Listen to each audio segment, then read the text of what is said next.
Oui, j'aime bien aller regarder les journaux. Ça, c'est un truc que je vous conseille de faire. Il y a un site qui est absolument génial, c'est Gallica.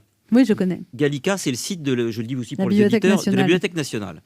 Et si vous vous amusez à regarder des journaux de l'époque qui sont en libre accès sur des événements historiques, Oui, on tape un nom, en fait, il y a un moteur de recherche et on a c'est accès à extraordinaire. plein de choses. Je vous donne un petit exemple. Je suis allé voir la prise de la Bastille, Je le note. 14 juillet 1789, dans le Moniteur. Et on s'aperçoit que la prise de la c'est un exemple parmi des milliers d'autres, que la prise de la Bastille s'est pas passée exactement comme nous l'enseigne. Avant de se faire dézinguer, Delaunay, qui en fait était le général de la place de la Bastille, c'est pas général, le mot m'échappe, enfin il avait la responsabilité du site.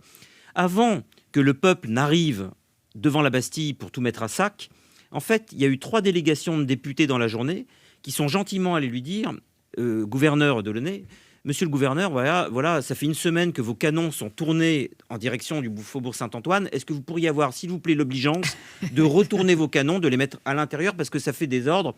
Et il est possible, étant donné qu'on a quelques échos en ce qui vous concerne, que les gens du quartier en aient un petit peu marre et qui viennent moins gentiment que nous vous demander d'exécuter cet ordre. Il y a eu 3 délégations dans la journée qui sont venues, très poliment d'ailleurs, la manière dont c'est relaté, il a pas fait du subjonctif. Et le type refuse.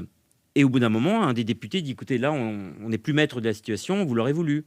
Et donc la foule arrive. Vous voyez, il y a une Ça sorte se joue à rien. Non, oui, ça se joue à rien, mais en fait, il y a eu 3 délégations qui sont venues lui demander de... Et ça, nous, on a l'impression que le peuple, entre guillemets, parce qu'on ne sait pas ce que ça veut dire, arrive en masse, saccage tout. Mais quand on voit la manière dont c'est relaté, il y a évidemment beaucoup plus de... Ça vous passionne, ces petits détails historiques, Yann Alors, Moix? c'est pas un petit détail.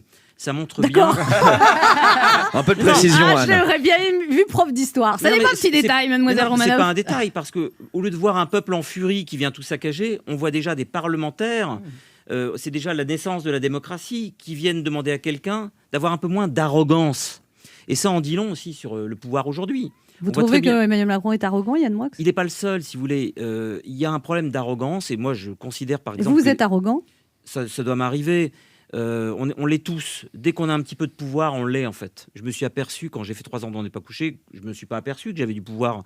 J'ai senti que j'en avais, mais je m'en suis pas aperçu. Et ce que je considérais comme des conversations normales était perçu comme arrogante. Pourquoi? Parce que quand vous avez un point de vue sur une chose, mais que vous avez le pouvoir en plus, alors l'arrogance peut naître dans l'esprit des gens. Et je pense que le mouvement des Gilets jaunes est peut-être dû aussi à l'interprétation d'une manière qu'a Emmanuel Macron de considérer les choses comme de l'arrogance. L'arrogance, ça vient très vite. Vous devenez vite arrogant dès lors que les gens ont l'impression que vous pouvez dire quelque chose, mais qu'ils ne peuvent pas vous répondre. S'ils sont dans l'impuissance de pouvoir vous répondre et que vous donnez l'impression, vous, d'être sûr de vous... Là, par exemple, je ne peux pas vous répondre parce que vous parlez tellement. Oui, pardon.